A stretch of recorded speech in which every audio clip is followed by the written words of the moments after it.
વિદ્યાર્થી મિત્રો, જય શ્રી કૃષ્ણ. ધોરણ 5 વિષય ગણિત ગમ્મત. ગણિત ગમ્મતમાં આપણું ચેપ્ટર આગળ વધારીશું. તે સરખું દેખાય છે. કયું ચેપ્ટર છે? તે સરખું દેખાય છે. પેજ નંબર 23 સુધી પૂર્ણ કરેલું હતું.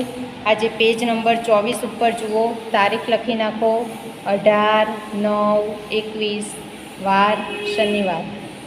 વાર શનિવાર. હવે જો નીચેના આકારોમાં ફેરફાર કરી એવા આકાર બનાવો કે જેથી તેને અડધો આંટો ફેરવવાથી તેમાં ફેરફાર ન થાય. હવે આમાં આપણે આકારો દોરવાના છે. હવે આકારો કેવી રીતે દોરવાના? તો અને એવી રીતે આકારો દોરવાના છે કે જેમાં અડધો આંટો ફેરવવાથી તેમાં ફેરફાર થાય નહીં. તો હવે જો અડધો આંટો ફેરવીએ એટલે આપણે શું કરવું પડે? પહેલાં નોટબુકને ઊંધી કરી નાખવાની. હવે ઊંધી કરો એટલે પહેલાં તમને શું દેખાશે? તો કે આ રીતનું ચિત્ર દેખાશે. જો ગોળ ગોળ દેખાય, બરાબર. પછી કઈ બાજુ તમને આ દેખાશે? તો કે ઉપર આવું ગોળ, નીચે પણ આવું ગોળ અને આ બાજુ આવું ગોળ, બરાબર છે. તો હવે આપણે આને આ બાજુ આમ ફેરવી નાખીએ. કઈ બાજુ દેખાયું તમને? આ બાજુ. તો આપણે એને આ બાજુ પણ દોરી નાખીએ અને એને કાળું કરી દઈએ તો થઈ જાય આ રીતે આકૃતિ. તો એને આ રીતે ફેરવવાથી આપણને કોઈ ફેરફાર થતો નથી. હવે જો બીજો આકાર છે આવો, બરાબર છે. હવે એને પાછો અડધો આંટો ફેરવીએ તો એમાં આપણને કેવું ચિત્ર દેખાયું? તો કે આપણને આ નીચે દેખાયું આવી રીતે ચોરસમાં રાઉન્ડ છે તો એમાં આપણને કેવું દેખાયું? નીચે દેખાયું, બરાબર છે. તો આપણે આ નીચેની સાઈડ આ દોરી નાખીશું આ બાજુ, બરાબર છે. અને આ ત્રિકોણ આપણને ક્યાં દેખાયું? તો કે ઉપરની સાઈડ ઊંધું દેખાય છે, બરાબર છે. તો આપણે આ રીતે દોરી નાખીએ.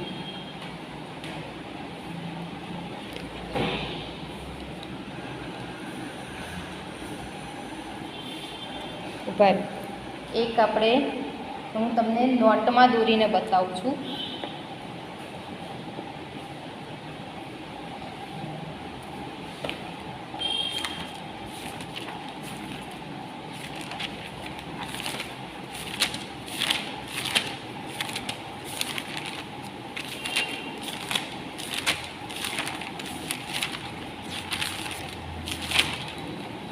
જો આ રીતે. હવે આપણને આ ઊંધો કરતાં તે આપણને કેવું દેખાય છે? ઉપરની સાઈડ આપણને આવું ચિત્ર દેખાય છે. જો ક્યાં દેખાય છે? ઉપરની સાઈડ આપણને આવું ચોરસ દેખાય છે, બરાબર છે. તો આપણે આવું ચોરસ દોરી નાખ્યું, બરાબર છે. અને અહીંયા નીચેની સાઈડ આપણે અહીંયા આવું ગોળ દોરી નાખ્યું, બરાબર છે. તો આ રીતે આપણે આકૃતિ દોરી નાખવાની છે તમારે. અને પછી તમે જે આ સીધું છે તો સીધામાં જે રીતનું આપણને કહ્યું છે એ રીતે આપણે દોરી નાખો. કે અહીંયા ગોળ ક્યાં છે? તો કે અહીંયા ઉપર છે, તો અહીંયા ઉપર દોરી નાખો. અને આ ત્રિકોણ ક્યાં છે? તો કે ત્રિકોણ અહીંયા છે, તો આપણે અહીંયા દોરી નાખો. થઈ ગયું તમારું ચિત્ર પૂરું. તો આને તમે અડધો આંટો ફેરવો તો તમારે કેવી રીતનું ચિત્ર બને? તો કે આવું ચિત્ર બને. હવે જો આ ત્રિકોણ છે, બરાબર, વચ્ચે આ ચોરસમાં. તો હવે આપણે એને અડધો આંટો ફેરવીએ છીએ તો આ રીતનું થઈ જાય છે. તો આપણે અહીંયા પહેલાં દોરી નાખીએ કે આ રીતનું પહેલાં ચોરસ દોર્યું. હવે આપણને ત્રિકોણ કેવું દેખાય છે? તો કે નીચેની સાઈડ આપણને આ રીતનું દેખાય છે. તો આપણે આ નીચેની સાઈડ આ રીતે દોરી નાખ્યું, બરાબર છે. હવે આપણે સીધું કરી અને પછી જે દેખાય છે એ આપણે અહીંયા દોરી નાખવાનું છે, બરાબર. થઈ ગયું. હવે આને તમે અડધો આંટો ગમે તેમ ફેરવો તો પણ એ તમને કેવો દેખાય? તો નીચેથી આ ઉપર જતો રહે તો આવું થઈ જાય, અને ઉપરથી પાછો નીચે ફેરવો તો આવું થઈ જાય. તો આમાં કોઈ ફેરફાર થતો નથી, બરાબર છે. તો આકૃતિ જો પહેલી આવી રીતની, બીજી આ રીતની અને ત્રીજી આ રીતની દોરવાની છે, બરાબર છે. હવે ચોથી આકૃતિમાં જુઓ કે અહીંયા જો ચોરસ છે તો અહીંયા તમે એની સામે આ રીતે ચોરસ દોરી નાખો, એમાં આ રીતે કલર કરી નાખો. પછી અહીંયા ગોળ છે તો અહીંયા તમે રાઉન્ડ કરી નાખો આ રીતે, બરાબર. એમાં તમે આ કલર કરી નાખો. પછી અહીંયા છે તો અહીંયા પણ અહીંયા ચોરસ,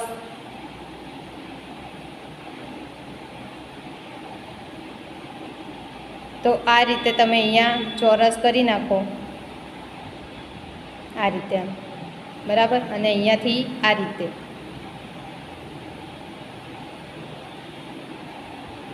બરાબર છે. પછી તમે એને ઊંધો આંટો ફેરવો તો એમાં કોઈ ફેરફાર થતો નથી, સરખું જ દેખાય છે. તો આ રીતે તમારે અહીંયા આકૃતિ નંબર 4માં દોરવાની છે, બરાબર છે. ખબર પડી ગઈ કે અડધો આંટો ફેરવતા કેવું થાય. અડધો આંટો ફેરવવાનું કે એટલે તમારે પુસ્તકને ફેરવી નાખવાની, અડધો આંટો ફેરવી નાખવાનો, પછી જેવું દેખાય છે તેવું તેવું પહેલાં દોરી નાખો, બરાબર છે. કે તમને શું દેખાય છે, તો કે ચોરસ દેખાય છે અને આ રીતે નીચે દેખાય છે. તો તમારે આ રીતે અહીંયા આકૃતિમાં દોરી નાખવાનું છે, અને પછી તમારે પાછું જે રીતે સીધું કરીને તમને બતાવ્યું છે તે રીતે તમારે દોરવાનું છે. હવે જો નીચે આપેલા આકારોને ચોથો ભાગ ફેરવીને દોરો. હવે ચોથો ભાગ કેવી રીતે ફેરવીને દોરવાનો, તો હું તમને પાઠ્યપુસ્તકમાં આપણને આપેલું છે, તો એ આપણે જોઈને તમને હું બતાવું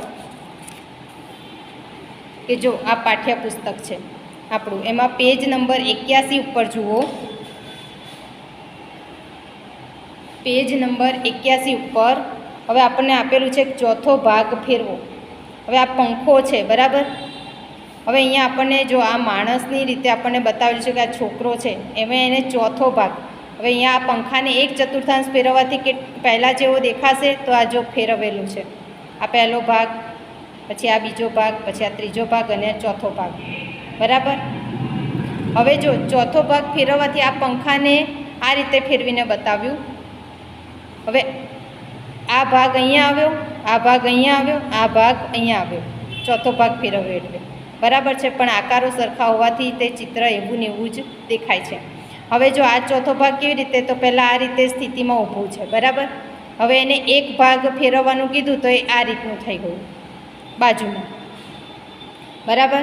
હવે બીજો ભાગ ફેરવવાનું કીધું તો એ આ રીતે થઈ ગયું, આ એક, આ બીજી ભાગ, આ ત્રીજો ભાગ, અને ચોથા ભાગમાં ફેરવવાથી તે આવો થઈ ગયો, આ રીતનું થઈ ગયું. પડી ખબર? તો એ જ રીતનું છે કે આપણે કોઈ પણ વસ્તુ છે તેને 4 ભાગમાં 1/4 ભાગમાં ફેરવવી હોય તો કેવી થઈ જાય, તો કે જો આ પેન્સિલ છે એને આ રીતે રાખવું, બરાબર છે. હવે ચોથો ભાગ ફેરવવાનું કીધું છે, તો આ એક ભાગ, આ એક ભાગ, પછી આ બીજો, પછી આ ત્રીજો, અને આ ચોથો ભાગ. ચોથા ભાગમાં આપણે ફેરવીએ તો કેવું થઈ જાય, આ રીતનું થઈ જાય પેન્સિલ, બરાબર છે. તો આ રીતે આપણને બતાવેલું છે. જો ચોથો ભાગ ફેરવતા કેવો થઈ ગયો, તે આ રીતનું. પડી ગઈ ખબર? તો એ જ રીતે આપણે આગળ જોઈએ કે નીચે આપેલા આકારોને ચોથો ભાગ ફેરવીને લખો. હવે ચોથો ભાગ છે તો આ આકારને આપણે અહીંયા બાજુ પર એટલે એક ભાગ, પછી બીજો ભાગ, પછી ત્રીજો ભાગ આ રીતનો, અને ચોથો ભાગ કરીશું તો ભાગ કેવો થઈ જશે, આડો. એટલે આ રીતે દોરવાનો છે, બરાબર છે. તો એ જ રીતે આ ભાગ એક ભાગ, પછી બીજો ભાગ કરીશું તો આ બાજુનો થઈ જશે, પછી આ ભાગ પાછો ફેરવશું તો ત્રીજો ભાગ અહીંયા આવશે, અને ચોથો ભાગ ફેરવશું તો પાછો આ રીતે અહીંયા આ ભાગ અહીંયા આવી જશે, બરાબર. અને આ ભાગ છે અહીંયા જતો રહેશે. એટલે આ રીતે દોરવાનું છે. હવે એમાંય તે આ ભાગમાં જો એવી રીતનું જ છે કે આ ઉપર સીધો ભાગ છે, આ અણીવાળો ભાગ છે, બરાબર છે. તો આ એક ભાગ અહીંયા, બીજો ભાગ અહીંયા, ત્રીજો ભાગ અહીંયા, અને ચોથો ભાગ અહીંયા. તો આ ઉપરનો ભાગ છે તે ફરતા ફરતા કેવો થઈ જશે, અહીંયા સીધા થઈ જશે, અને ઉપરની સાઈડ 2 અણીવાળા થઈ જશે. તો એ જ રીતે મેં આ બધા જ આકારો તમને જો. હવે ચોરસમાં કોઈ પણ આકારમાં, ચોરસમાં 4 ભાગમાં તમે ફેરવો તો એમાં કોઈ ફેરફાર થતો નથી. હવે આ જો શક્કરપારા જેવું છે, બરાબર. તો એને આપણે ફેરવીએ છીએ તો આ ખૂણો છે અહીંયા આવી જાય બીજા ભાગમાં, પછી આ ત્રીજા ભાગમાં અહીંયા આવી જાય, અને ચોથા ભાગ કરીએ તો અહીંયા આવી જાય. તો આ રીતનો આકાર થઈ જાય આમ આડો, બરાબર છે. તો આ રીતે દોરવાનો છે. પછી અહીંયા જો આ આકાર છે, બરાબર છે. હવે એને ચોથો ભાગ ફેરવશું તો કેવી રીતે થશે, તો આ આકાર તમારે તમારી જાતે સમજીને દોરવાનો છે, બરાબર છે. મેં તમને બધા જ આકારો દોરીને બતાવ્યા, પણ આ આકારો તમારે તમારી જાતે દોરવાનો, આ એક આકાર તમારે જાતે દોરીને બતાવવાનો છે. હવે જો આ છે તો એને આપણે 4 ભાગમાં ફેરવીએ તો અહીંયા છે એ આડો થઈ જશે, પછી પાછો આ ભાગ છે અહીંયા આવી રીતે થઈ જશે, અને આ ભાગ પાછો આ રીતે થઈ જશે. તો પછી કેવી રીતનું થઈ જાય, તો કે આ રીતનો ભાગ થઈ જશે. અને આ ભાગ જો પહેલાં સીધો થશે, પછી આ સીધો ભાગ છે અહીંયા આવી જશે, પાછો સીધો ભાગ છે એ અહીંયા આવી જશે અને પાછો સીધો ભાગ છે એ અહીંયા આવી જાય. તો આ કઈ રીતનો આકાર થઈ જશે? તો કે આ રીતનો આકાર થઈ જશે. બરાબર છે. તો આ 1/4 ભાગ ફેરવીને દોરીને આપણે કર્યો. હવે પેજ નંબર 25 ઉપર જુઓ, તારીખ લખી નાખો 18/9/21, વાર શનિવાર. વાર શનિવાર. હવે નીચે આપેલા આકારો પૈકી કયા આકારને 1/4 ફેરવવાથી તે પહેલાં જેવો દેખાશે? હવે કયો આકારને 1/4 ફેરવવાથી તે પહેલાં જેવો દેખાશે? તો તેના પર ખરાની નિશાની કરો અને તેને અડધો આંટો ફેરવવાથી પહેલાં જેવો આકાર ન દેખાય તો તેના પર ચોકડીની નિશાની કરો, એટલે ખોટાની નિશાની કરો. હવે આકાર 1 છે, જો આકાર આપેલો છે, આ 1, પછી આ 2, આ 3, આ 4, 5, 6, 7 અને 8 આકારો આપેલા છે. બરાબર. હવે 1/3 ફેરવવાથી એટલે કે અડધો આંટો ફેરવવાથી એમાં કોઈ ફેરફાર થાય છે? જો પહેલાં જેવો આકાર ન દેખાય તો ચોકડી કરવાની અને એના જેવો દેખાય તો ખરું કરવાનું છે. બરાબર છે. હવે જો આ આકાર છે પહેલો, તો પહેલાંને અડધો આંટો ફેરવીએ તો ગોળનો ગોળ જ દેખાય, તો આપણે શું કરવાનું છે? અહીંયા ખરું. બરાબર. હવે 1/4 ફેરવવાથી એના જેવો જ દેખાય તો શું કરવાનું છે? ખરું કરવાનું છે. બરાબર. એના જેવો ન દેખાય તો ચોકડી કરવાની 1/3 અને એના જેવો દેખાય તો ખરું કરવાનું છે. બરાબર છે. અને 1/4 એની જેવો દેખાય તો ખરું કરવાનું છે. હવે જો બીજો આકાર જુઓ, એમાં જો 1/3 ફેરવશું તો ઉપરનો ભાગ નીચે આવી જશે અને નીચેનો ભાગ ઉપર જતો રહેશે, તો એની જેવો જ દેખાશે? તો કે હા, કે અડધો આંટો ફેરવવાથી પહેલાં જેવો આકાર ન દેખાય પણ એની જેવો જ દેખાય છે, તો આપણે અહીંયા શું કરવાનું છે? ખરું કરવાનું છે. પણ 1/4 જેવું દેખાશે તો 1/4 ભાગ અહીંયા જતો રહેશે. આ ભાગ છે એ ક્યાં જતો રહેશે? અહીંયા સીધો થઈ જશે, પછી અહીંયા સીધો આવશે ને પછી અહીંયા સીધો આવશે, એટલે પછી આ ભાગ કેવો થઈ જશે? તો આ ખોટું કરવાનું છે. હવે ત્રીજો ભાગ જુઓ, એમાં 1/3 ફેરવવાથી, હવે આને ઊંધો કરી નાખીએ તો આ કેવું થઈ જાય? નીચે આવી જાય. અને આ કેવું થઈ જાય? તો કે અહીંયા આવી જાય. તો એ સરખું થશે? તો કે ના, તેમાં ફેરફાર, પહેલાં જેવો આકાર ન દેખાય તો ચોકડી કરો અને આમાં પહેલાં જેવો આકાર દેખાશે? તો કે ના, એમાં પણ દેખાશે નહીં, તો એમાં પણ ચોકડી કરો. હવે જો 4,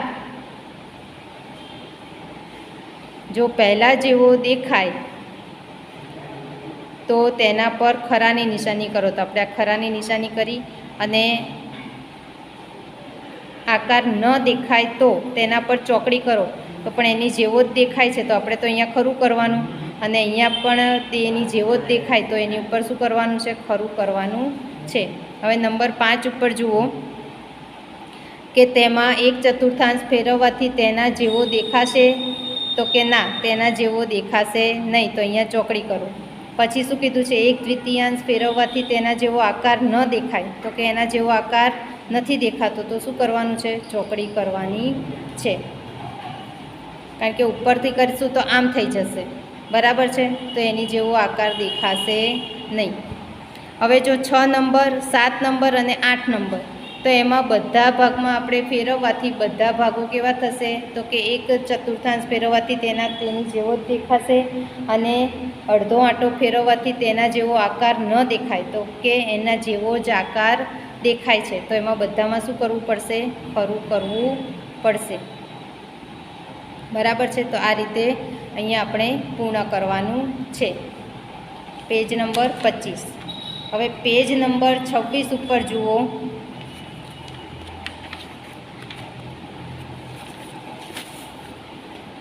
નીચેના આકારોને 1/3 ભાગમાં ફેરવવાથી કેવા દેખાશે તે દોરો. 1/3 ભાગ, હવે કોઈ પણ આકૃતિ હોય એને 3 ભાગમાં વહેંચવાની. હવે 3 ભાગમાં વહેંચીએ એટલે આ એક ભાગ, આ બીજો ભાગ અને આ ત્રીજો ભાગ, આ રીતે. બરાબર છે. તો હવે આ રીતને આપણે આકૃતિમાં જોઈએ તો આપણને આ એક ભાગ આ રીતનો દેખાશે, બીજો ભાગ અહીંયા દેખાશે અને ત્રીજો ભાગ અહીંયા દેખાશે. બરાબર છે. તો હવે આપણે આ છે તો અહીંયા આપણે એને આ એક ભાગ, આ બીજો ભાગ અને આ ત્રીજો ભાગ, બરાબર છે. તો હવે આ 6 ભાગ થયા, બરાબર. તો હવે એક ભાગ ફેરવીને આપણે અહીંયા જઈશું તો આ અણી અહીંયા આવશે. બીજો ભાગ કરીશું તો આ એક ભાગ, પછી આ બીજો ભાગ અને ત્રીજા ભાગે અણી ક્યાં આવશે તો કે અહીંયા આવશે. તો જો મેં આ તમને દોરીને બતાવી છે. એવી જ રીતે કોઈપણ આકૃતિમાં તમે આ 1/3 ભાગ કીધો છે તો એમાં તમારે આ રીતે 6 ભાગ કરી દેવાના છે. અને પછી પહેલો ભાગ ફેરવીને અહીંયાથી 1, 2 અને આ ત્રીજો ભાગ અહીંયા. તો આપણે આ રીતે દોરીને બતાવવાના છે. હવે આમાં તો ત્રિકોણ જ છે એટલે 3 ભાગ તમે કરો તો કોઈ પણ રીતે કરો તો આ જ રીતનો દેખાવ આવશે. હવે આમાં છે તો આમને પણ આ રીતે કરો તમે કે આ એક ભાગ, પછી આ બીજો ભાગ અને આ ત્રીજો ભાગ. એટલે કુલ કેટલા ભાગ થયા તો કે 1, 2, 3, 4, 5 અને 6 ભાગ થયા, બરાબર. તો આ 1થી 2 ભાગ, 2થી ત્રીજો ભાગ ક્યાં આવશે તો કે આ રીતે. તો પણ આ જ રીતે દેખાય છે. હવે આ જો આને પણ આવી રીતના 3 ભાગ તમે કરો તો આ રીતે દેખાશે. આ આકાર આવો દેખાશે. હવે આને છે તો આને એક ભાગ, આ બીજો ભાગ અને આ ત્રીજો ભાગ, બરાબર છે. તો હવે અહીંયા જો એક ભાગમાં અહીંયા, બીજા ભાગમાં અહીંયા અને આ ત્રીજા ભાગમાં અહીંયા આવવું જોઈએ. તો આ ગોળ રાઉન્ડ ક્યાં આવવું જોઈએ? અહીંયા. તો આ તમારે જાતે દોરવાનું છે. એવી જ રીતે જો આ ત્રિકોણમાં મેં તમને કરીને બતાવ્યું તો 1/3 ભાગ આ રીતે દેખાય છે. અને આ પણ તમારે આ જ રીતે દોરીને બતાવવાનું છે. આમ 1, 2 અને આ 3. તો આ એક ભાગ આવી રીતે કરો તો આ એક ભાગ, બીજો ભાગ અહીંયા અને ત્રીજો ભાગ અહીંયા. તો આ રીતે દોરીને તમારે બતાવવાનું છે. 2 ચિત્રો બાકી રાખ્યા છે, તમારે જાતે જ સમજીને દોરવાના છે. બાકીના મેં તમને દોરીને બતાવ્યા છે. હવે જો નીચે આપેલા ચિત્રો પૈકી કયા ચિત્રોને 1/3 ભાગમાં ફેરવવાથી તે પહેલાં જેવો દેખાશે? તો તેની નીચેના ચોરસમાં ખરું કરો અને આપેલા જેવો આકાર ન દેખાય તો ચોરસમાં ચોકડી કરો. હવે જો આમાં છે, બરાબર છે. તો આમાં આપણે દોરીશું તો આપણે 1/3 ભાગ ફેરવીશું તો આ છે એક, પછી અહીંયા બીજો અને અહીંયા ત્રીજો. તો આપણે ત્રીજો ભાગ અહીંયા જ દેખાશે. તો આ કેવું દેખાશે તો કે આ બરાબર દેખાય છે. તો આ સાચું છે. હવે આને ત્રીજો ભાગ ફેરવશું તો આ છે, આ ખૂણો છે એ અહીંયા આવશે, પછી બીજો ભાગ અહીંયા આવશે અને ત્રીજો ભાગ આ ખૂણો અહીંયા આવવો જોઈએ. તો આ સરખો દેખાતો નથી. તો આને અહીંયા ચોકડી કરો. પછી આ ત્રિકોણ છે તો ત્રિકોણમાં 3 જ ખૂણા હોય તો તે સરખો દેખાય છે, તેથી ખરું કરો. હવે આ જો 1, 2, 3, 4, 5 ને 6 ને 7. તો આમાં પણ આપણને એ ભાગ સરખો દેખાય નહીં ત્રીજા ભાગમાં ફેરવતા, એટલે આને આપણે ચોકડી કરીએ. હવે આને આપણે આમ ફેરવીએ, ગમે તે રીતે ફેરવીએ તો રાઉન્ડને હંમેશા એક જ રીતે દેખાય, બરાબર છે. પછી આ આકૃતિને આપણે ફેરવીએ તો અહીંયાથી જો અહીંયા આવશે, પછી અહીંયા આવશે, પછી અહીંયા આ ત્રીજો ભાગ, બરાબર. 1, 2 અને 3. તો અહીંયા આપણને એની જેવો જ દેખાય છે. તો આપણે ખરું કરીએ. હવે આને જો અહીંયાથી એક ભાગમાં, બીજા ભાગમાં અને ત્રીજા ભાગમાં પાછું આવું ને આવું જ દેખાશે. તો અહીંયા પણ ખરું કરો. અને અહીંયા પણ આવું જ 3 ભાગ દેખાશે. તો અહીંયા પણ આપણે 1/3 એની જેવો જ આકાર બને છે. તો આપણે અહીંયા ખરું કરવાનું છે. તો આ રીતે વિદ્યાર્થી મિત્રો પેજ નંબર 26 સુધી એ તારીખ લખી નાખવાની છે. 18/9/21 વાર શનિવાર. પેજ નંબર 26 સુધી તમારે સ્વાધ્યાયપોથીમાં પૂર્ણ કરવાનું છે. અને નોટબુકમાં પણ આ રીતે ચિત્રો દોરી અને તૈયાર કરવાનું રહેશે.